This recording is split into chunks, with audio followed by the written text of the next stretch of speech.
स्वामी जी, दृष्टि विज्ञान की बात करते हैं और हमने जो ज्ञान लिया है उस ज्ञान में भी ज्ञान देते समय हमको प्रतीति, जागृति और अनुभव की बात बहुत अच्छी तरह से बताई, उनकी परसेंटेज भी बताई।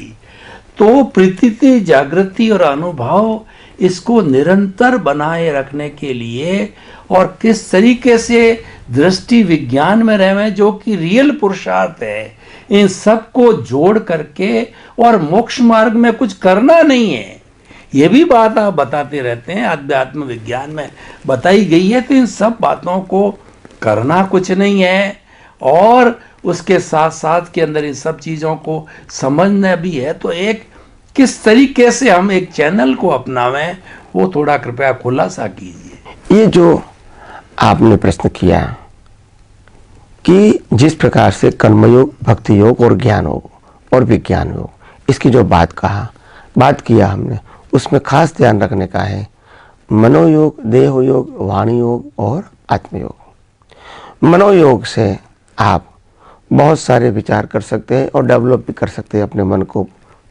पावरफुल बना सकते हैं। वाणी योग से भाषा अच्छी बोल सकते हैं और कर्मयोग से क्रिया अच्छी कर सकते हैं। मगर ये तीनों, मनोयोग, देह योग, वाणी योग, वो अच्छी तरह संसार चलाने का साधन है और वो कर्ता भाव से करते हैं। तभी ये मनोयोग, देह योग, वाणी योग में हम मास्टर बन सकते हैं, निपुण बन सकते हैं, मगर मुक्ति नहीं पा सकते हैं। मुक्ति पाने के लिए आत्मयोग चाहिए। आत्मयोग का मतलब होता है मन वचन काया की हर अवस्था के अंदर, हर क्रिया के अंदर, हर भुगतान के अंदर मैं उससे मुक्त ऐसा शुद्धात्मा हूँ, वो आत्मयोग है। और मन वचन काया को चलाने वाला, भुगतान करने वाला नहीं हूँ मैं। तो ये आत्मयोग से हम वास्तव में इस दुनिया का सनातन सत्य समझ के, अज्ञान को मिटा के, अंत में हम आत्मा की अनुभूति कर सकते हैं।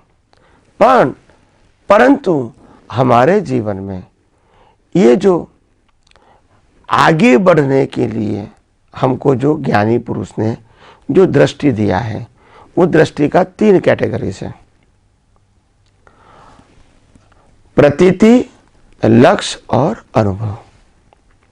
प्रतीति का मतलब होता है मैं आत्मा हूं, वो दृष्टि देना निश्चय के साथ कि तुम वास्तव में आत्मा ही हो, तुम ही चेतन हो, तुम ही अविनाशी हो, सर्व प्रकार की अनंत शक्तियाँ तुम्हारे पास ही है और तुम ही स्व पर प्रकाशक हो। तो ये उनकी प्रतीति करवाना। तो ज्ञानी पुरुष जब ज्ञान दीक्षा देते हैं तब वो दृष्टि में प्रतीति करवाते हैं, वो प्रतीति करवाते हैं। ये प्रतीति उन्होंने दिया हमको, अभी हमको ये प्रतीति हर समय मन वचन काया की अवस्था के अंदर लक्ष्य में रखना है। क्या लक्ष्य में रखना है? कोई भी भुगतान के समय हमको मालूम होना चाहिए कि मैं मन वचन काया से मुक्त ऐसा शुद्धात्मा हूँ और मन वचन काया की अवस्था मात्र कुदरती रचना है। अगर ये लक्ष्य में रखोगे ज्ञान और दर्शन के रूप में, तो अपने आप जो थर्ड स्टेज है अनुभव, वो तो अपने आप होगा। कौन सा अनुभव?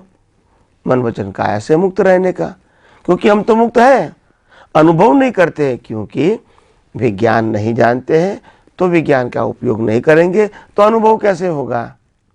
तो आइए हम अनुभव, लक्ष्य और प्रतीति की जो बात है, उसमें प्रतीति अनुभवी ज्ञानी पुरुष के पास से दृष्टि के रूप में मिलती है। इसका उपयोग करना, इसको लक्ष्य कहते हैं, और वो उपयोग करके जो प्राप्त होता है इसको अनुभव कहते हैं। तो प्रतीति, लक्ष्य, अनुभव वो ही मुक्ति के मार्ग का सही साधन है, मगर वो प्रतीति, लक्ष्य, अनुभव सनातन सत्य के बेस पर होना चाहिए, तभी हम मुक्ति के मार्ग में आगे बढ़ सकेंगे। तो आइए हम सब यही विज्ञान को और गौर दृष्टि से समझने की कोशिश करें।